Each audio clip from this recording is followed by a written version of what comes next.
Hi friends, ఈరోజు మనము sixth class తెలుగులో ఉండేటటువంటి కొన్ని ముఖ్యమైన అంశాలు నేర్చుకుందాము.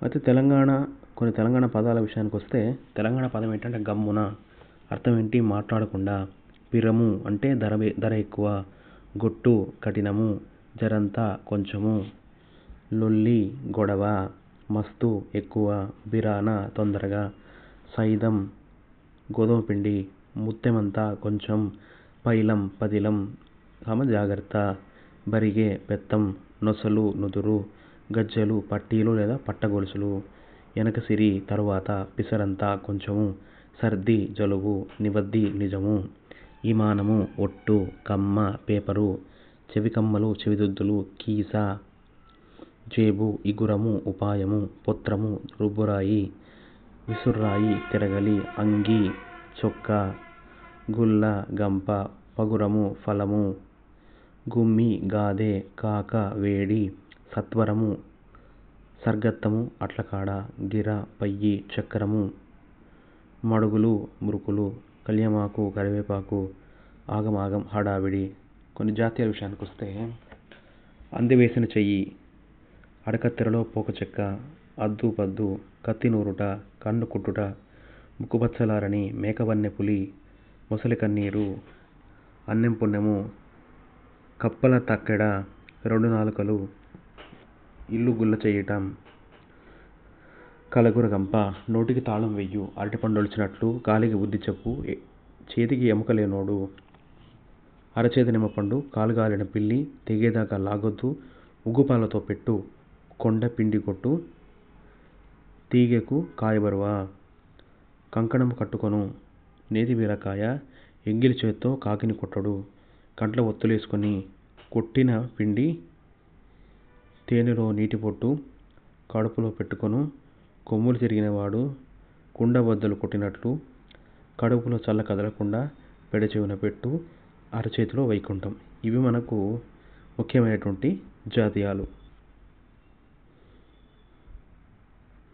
ఆ తర్వాత మనము జాతీయాల తర్వాత మనకు కొన్ని ముఖ్యమైన అంశాలు ఉన్నాయి. మనకు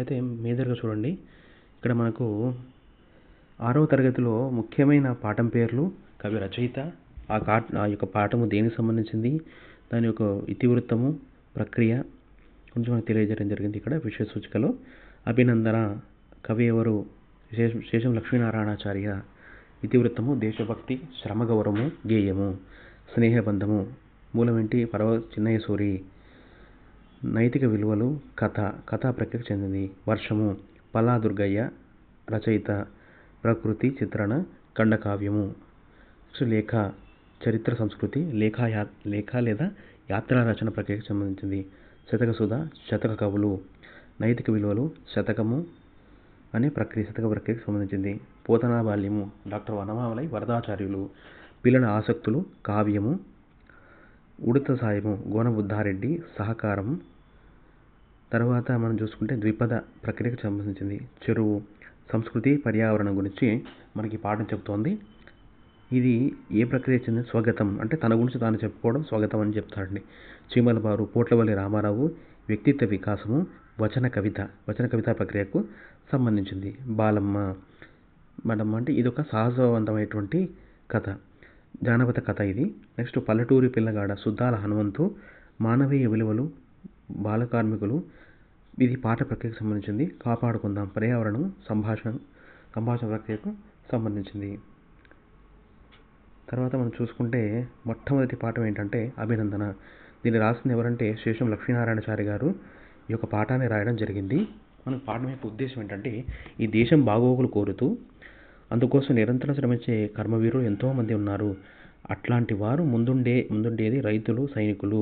వారిని స్మరించుకుంటూ వారి శ్రమను, గొప్పతనాన్ని తెలియజెప్పడమే ఈ యొక్క పాఠం యొక్క ఉద్దేశం. అంటే ఇక్కడ చూడండి, ఈ యొక్క పాఠం యొక్క ఉద్దేశం ఏంటంటే రైతులు, సైనికుల యొక్క గొప్పతనాన్ని గురించి మనకి ఈ పాఠం అనేది తెలియజేస్తుంది. అయితే పాఠ్యభాగంలో ఒక ముఖ్యమైన వివరాలు. ఈ యొక్క పాఠం అనేది గేయ ప్రక్రియకు సంబంధించింది. గేయం అంటే ఏంటి అంటే గుర్తుపెట్టుకోండి, గేయం అంటే పాడుకోవడానికి వీలుగా ఉంటుంది కాబట్టి దీన్ని గేయం అంటారు. అంటే ఈ గేయము శేషం లక్ష్మీనారాయణాచార్య గారు రచించినటువంటి స్వరభారతి అనే సంకలనం నుంచి ఈ యొక్క పాఠాన్ని మనం తీసుకోవడం జరిగింది. అయితే ఇక్కడ చూడండి, మనము ఫస్ట్ కవి పరిచయం. శేషం లక్ష్మీనారాయణాచార్య సొంత ఊరు కరీంనగర్ జిల్లాలోని నూగునూరు. కనకమ్మ నరహరి స్వామి దంపతులకు జన్మించిన ఈయన చాలా కాలం రంగారెడ్డి జిల్లాలోని తెలుగు భాషోపాధ్యాయునిగా పనిచేశారు. అయితే ఈయన అనేక పద్య, వచన, గేయ కవితలను రచించాడు. అవి వివిధ పత్రికల్లో ప్రచురించబడ్డాయి. టీవీ, రేడియోల్లోనూ ప్రసారమయ్యాయి. అనేక మంది శ్రోతలను కూడా ఆకట్టుకున్నాయి. ఈయన రాసిన విమర్శనా వ్యాసాలు దక్షిణ భారత హిందీ ప్రచార సభ వారి శ్రవంతి పత్రికలో ప్రచురించబడ్డాయి. అంటే ఇక్కడ చూడండి, ఇది చాలా ఇంపార్టెంట్ పాయింట్ మీకు. ఏంటంటే ఎవరు రాసిన పత్రికలు దక్షిణ భారత హిందీ ప్రచార సభ వారి యొక్క శ్రవంతి పత్రికలో ప్రచురించబడ్డాయి అంటే శేషం లక్ష్మీనారాయణాచార్య గారు రాసినటువంటి విమర్శనా వ్యాసాలు దక్షిణ భారత హిందీ ప్రచార సభ వారి శ్రవంతి పత్రికలో ప్రచురించబడ్డాయి. లలిత మనోహరమైన దైవభక్తి, దేశభక్తి గేయాలను రాయడంలో ఈయనది అందెవేసిన చెయ్యి. అందెవేసిన చెయ్యి అంటే ఇంతకుముందు మనం చెప్పుకున్నాం కదా, అందెవేసిన చెయ్యి అనేది ఒక జాతీయము. అయితే ఇక్కడ చూడండి, వందనాలు అభివందన చందనాలివే, మా అభివందన చందనాలివే, శ్రమదాచని హాలికులకు తల వంచని సైనికులకు, భరతమాత పురోగతికి ప్రాతిపదికలకు గనులకు, వందనాలు అభివందన చందనాలివే, మా అభివందన చందనాలివే, పుడమి తల్లి పులకింపగా రుధిరమ్ము స్వేదమ్ము కాగా, రుధిరము అంటే రక్తము, స్వేదము అంటే చెమట, పసిడిని పండించునట్టి ప్రగతి మార్గదర్శకులకు, వందనాలు అభివందన చందనాలివే, మా అభివందన చందనాలివే, కంటికి కనురెప్పలాగా చేను చుట్టూ కంచెలాగా, జన్మభూమి కవచమైన ఘనవీరులు జవానులకు, వందనాలు అభివందన చందనాలివే, మా అభివందన చందనాలివే, ప్రలోభాల మాయలోన పడవోవని నిర్మలులకు, నిమిషమే నివిధి మరువని నీతి కర్మశీరులకు, వందనాలు అభివందన చందనాలివే, మా అభివందన చందనాలివే, అవిశ్రాంత సేద్యంతో ఆకలి మంటలను ఆర్పి, దేశభక్తి ఖడ్గంగా శత్రుమూకలను దున్మి, దేశకీర్తి బావుటాను ఎగరేసిన ఘనజనులకు, వందనాలు అభివందన చందనాలివే, మా అభివందన చందనాలివే. ఇక్కడ చూడండి, మనకు పాఠం యొక్క సారాంశం ఏంటి? రైతులకు, సైనికులకు వందనాలు. మెచ్చుకోవడం అనేది చల్లని చందనాలను వాళ్ళకు సమర్పిస్తున్నాం. కష్టాన్ని దాచుకుని రైతులకు, ఎవరికీ తల వంచిన సైనికులకు, దేశాభివృద్ధికి మూలాలైనటువంటి ఈ గొప్పవారికి వందనాలు.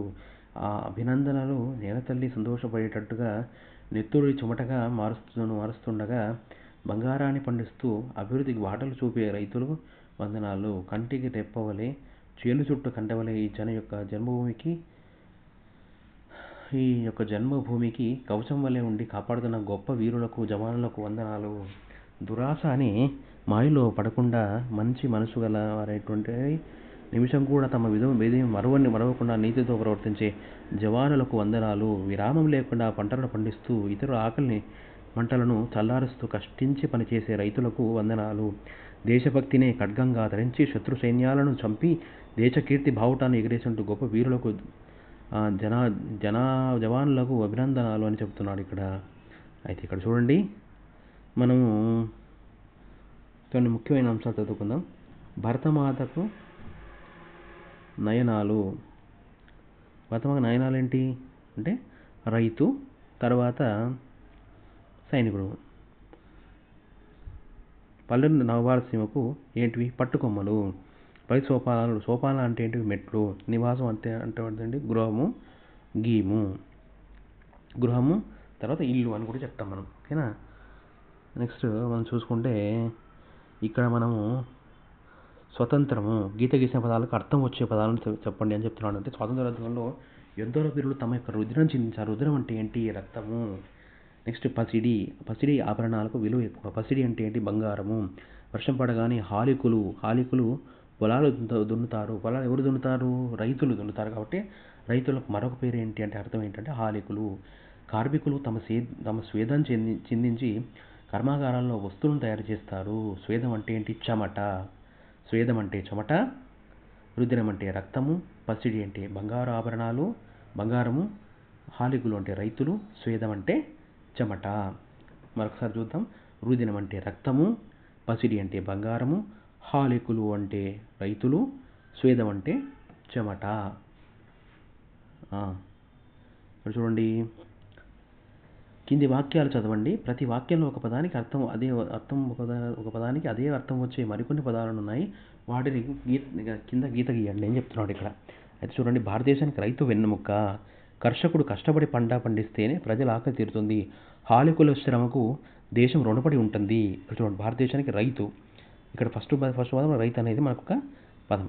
తర్వాత ఇంకో అర్థం ఏమొచ్చింది? రైతుకు కర్షకుడు అని వచ్చింది. మూడో అర్థం ఏంటి? హాలికులు అని వచ్చింది. అంటే రైతు, కర్షకుడు, హాలికుడు అంటే మూడు పదాలు కూడా అర్థం వచ్చేది ఏంటి అంటే ఎవరి గురించి చెప్తున్నా అంటే రైతు గురించి చెప్తున్నాయి. కాబట్టి ఇక్కడ మనకు అంటే భారతీయులు స్వతంత్రం సాధించి విజయ బావుటా ఎగరవేశారు. నాటి నుంచి జాతీయ పండుగకు పతాకాన్ని ఎగరవేసి ఆ జెండాకు వందనం చేస్తారు. ఇక్కడ మూడు కూడా ఒకే అర్థం కలిగినటువంటి కొన్ని పదాలు ఉన్నాయి. ఇక్కడ చూడండి, ఏంటివది? విజయ బావుట. బావుట అంటే ఏంటి అంటే జెండా. బావుట ఎగరేశారు. బావుట అంటే జెండా. జాతీయ పండుగలకు పతాకాన్ని ఎగురవేసి. పతాకం అన్న, బావుట అన్న, జెండా అన్న మూడు కూడా ఒకే అర్థాన్ని ఇస్తాయి. పూర్వకాలంలో రాజులు ఖడ్గం ధరించేవారు. అసికి పదును పెట్టి యుద్ధ రంగులోకి వెళ్ళారు. ఆ కత్తితోనే యుద్ధం చేసేవారు. ఇక్కడ చూడండి, ఖడ్గము అంటే కత్తి. తర్వాత అసి, అది కత్తికి మరొక పేరు ఏంటంటే అసి, ఖడ్గము, కత్తి. ఇక్కడ మూడు పదాలు మనకు వచ్చి రావడం జరిగింది. అయితే ఇక్కడ భాషకు సంబంధించి కొన్ని ముఖ్యమైన అంశాలు ఉన్నాయి. చూడండి, ధ్వనిని అనే మాటకు చప్పుడు, శబ్దం అని అర్థం. భాషా విషయంలో మాత్రం ధ్వని అంటే నోటితో పలికేది అని అర్థం. నేను మాట్లాడుతున్నాను కదా, అంటే నా నోటి నుంచి శబ్దం వస్తుంది. ఈ శబ్దమే మనకి ఏంటంటే ధ్వని అని అర్థం. అయితే భాషా ధ్వనులకు చెందిన అక్షరాలు గుర్తుల పట్టికను వర్ణమాల లేదా అక్షరమాల అని అంటాము. ఆ అనేది ఒక ధ్వనిని తెలిపే గుర్తు అంటే అక్షరం అని అర్థం. ఆ ఈ వంటి వర్ణాలను అచ్చులు అని అంటారు. ఖ ఖ గ ఘ వంటి వర్ణాలను హల్లులు అని అంటారు. అయితే అక్షరమాలలో ఎట్లా ఉన్నా హల్లు అనేది పొల్లుగా పలికే ధ్వని. అంటే ఆ అనే ధ్వనులు కలిసి మా అవుతుంది. మా అనే పదం వచ్చినప్పుడు మా అంటే నేను పలుకుతున్నా కదా. మా అనే పదానికి అర్థంలో రెండు అక్షరాలు ఉన్నాయి ఇక్కడ. మా అంటే మా అయింది. అంటే మొదటి హల్లు, రెండోది అచ్చు. అంటే చూడండి, మొదటి హల్లు ఏంటి? మా అనేది హల్లు, ఆ అనేది అచ్చు. అయితే ఇక్కడ చూడండి, కొన్ని అక్షరాలు రెండేసి కానీ మూడేసి కానీ హల్లులు కలిసి ఉండవచ్చు. ఇవి మూడు రకాలుగా: ద్విత్వాక్షరము, సంయుక్తాక్షరము, సంశ్లేషాక్షరము. ద్విత్వాక్షరం అంటే అదే హల్లుకు చెందిన ఒత్తు చేరితే దాన్ని ద్విత్వాక్షరం అంటారు. క అంటే కాకు మళ్ళీ కా ఒత్తి వచ్చింది. అంటే అదే హల్లుకు చెందిన ఒత్తు వచ్చి చేరితే దాన్ని ద్విత్వాక్షరం అంటారు. క అంటే చూడండి, క ఆ అంటే ఇక్కడ క అనేది కకారం 2 సార్లు వచ్చింది. కాబట్టి దీన్ని మనం ద్విత్వాక్షరం అంటాం. అంటే అదే హల్లుకు చెందినటువంటి ఒత్తు చేరితే దాన్ని ఏమంటారు అంటే ద్విత్వాక్షరం అంటారు. సంయుక్తాక్షరం అంటే ఒక హల్లుకు వేరొక హల్లుకు చెందినటువంటి ఒత్తు వచ్చి చేరితే దాన్ని ఏమంటారంటే సంయుక్తాక్షరము అని చెప్తాము. అయితే చూడండి, న్య, న, య, న, య, న్య, న్య, నాకు నకార పోలిస్తాను, యాకు నకార పోలిస్తాయి, ఆ అంటే ఇక్కడ నకారము, యకారాలనే 2 హల్లులు వచ్చాయి. న్య. ఇక చూడండి, నెక్స్ట్ సంశ్లేషాక్షరము. ఒక హల్లుకు ఒకటి కంటే ఎక్కువ హల్లులకు చెందిన ఒత్తులు వచ్చి దాన్ని ఏమంటారంటే సంశ్లేషాక్షరము అంటారు. అంటే ఇక్కడ చూడండి, అంటే ఇక్కడ ఏం జరుగుతుంది? క్ష్మి, కు, క్ష్మి, కు, మ, ఈ, క్ష్మి. అంటే ఇక్కడ చూడండి, ఇక్కడ కకారము, షకారము, మకారము అంటే ఈ 3 కూడా మనకు ఇక్కడ కలవడం జరిగింది. కాబట్టి క్ష్మి, మరి లక్ష్మి అని చూడగానే పలకండి. లక్ష్మి అనే పలికే ఆ యొక్క పదంలో క్ష్మి లాని మామూలుగా పలుకుతాం. క్ష్మి, క్ష్మిలో చూడండి క్ ష్ మ్ ఈ క్ష్మి అని చెప్తాము. అంటే ఇక్కడ చూడండి గా దీర్ఘమిస్తే గా గా గా రాసి గాకు దీర్ఘమిస్తే గా అంటే ఫస్ట్ నేను పలికే దాంట్లో నా యొక్క స్వరాన్ని వినండి కరెక్ట్గా. గా ముందు నా గాకు నకార పలు వచ్చింది, ప్లస్ ఆ వచ్చింది. యా కింద చూడండి కా కా కా ఓ ఓ ఓ. నెక్స్ట్ చూడండి సంయుక్తాక్షరాలను ద్విత్వాక్షరాలను ధ్వనుల గురించి రాయమని చెప్తున్నాడు ఇక్కడ. చూడండి ఏంటి మనకు పద్మ, పద్మ అంటే ఇక్కడ పద్మ దు ఆ పద్మ. ఎత్తండి, ఎత్తండి ఓకే. పద్మ ఎత్తండి. దుర్గతి, దుర్గతి. సాధ్వి, సాధ్వి అంటే నేను పలికే పదాన్ని బట్టి మీరు అక్కడ ఏమొస్తుందో చెప్పండి. నెక్స్ట్ చూడండి వర్గాక్షరాలు. కా నుంచి మా వరకున్న అక్షరాలను ఏమంటారంటే 5 వర్గాలకు విభజిస్తారు మనం. అదే చూడండి కవర్గము ఖ ఖ గ ఘ ఞ. నెక్స్ట్ చ వర్గం చూడండి ఛ ఛ ఝ ఝ ఇని. ట వర్గం ఏంటి చూడండి ఠ ఠ ఢ ఢ ట ఠ డ ఢ అణ. త వర్గం చూడండి త థ ద ధ నా. ప వర్గం చూడండి ప ఫ బ భ మా. అంటే ఇక్కడ చూడండి మీరు ఒక వర్గాక్షరం దాగిన దీంట్లో మనకి ఏంటంటే చూడండి బలరాం మంచి ఫలాల కోసం పల్లెలో తోటకు పోయాడు, తోటలో పామును చూసి భయపడ్డాడు. అంటే ఇక్కడ చూడండి మనకి ఇక్కడ ఏమైనా అక్షరాలు వర్గాక్షరాలు గీత గీస్తుంది అంటే గీత గీయమని చెప్తున్నాడు. ఇక్కడ మీరు గుర్తుపట్టండి ఏంటి ఉన్నాయి ఇక్కడ వర్గాక్షరాలు ఎక్కడ ఉన్నాయి చెప్పండి. ఎక్కడున్నాయి వర్గాక్షరాలు? వర్గాక్షరాలు ఎక్కడున్నాయి? బలరాం మంచి ఫలాల కోసం. బలరాం అంటే ఇక్కడ చూడండి మంచి ఫలాల కోసం. అంటే ఇక్కడ చూడండి మీరు చూస్తే బలరాం బా ఫస్ట్ బా ఉందా, అది ఏ వర్గం? పవర్గం. నెక్స్ట్ మా ఉంది కదా, మా అనేది ఉందా ఇక్కడ? మా వర్గం ఉందా? ఉంది. అది కూడా దేనికి సంబంధించింది? పవర్గానికి సంబంధించింది. నెక్స్ట్ ఫా, ఫా అనేది ఏ వర్గం? పా ఫ పా ఫ పా ఫ అది కూడా పవర్గమే. నెక్స్ట్ చూడండి లా, లా ఉంది ఇక్కడ, లా లేదు. అయితే ఇక్కడ చూడండి గమనించండి కరెక్ట్గా. నెక్స్ట్ ఏముంది?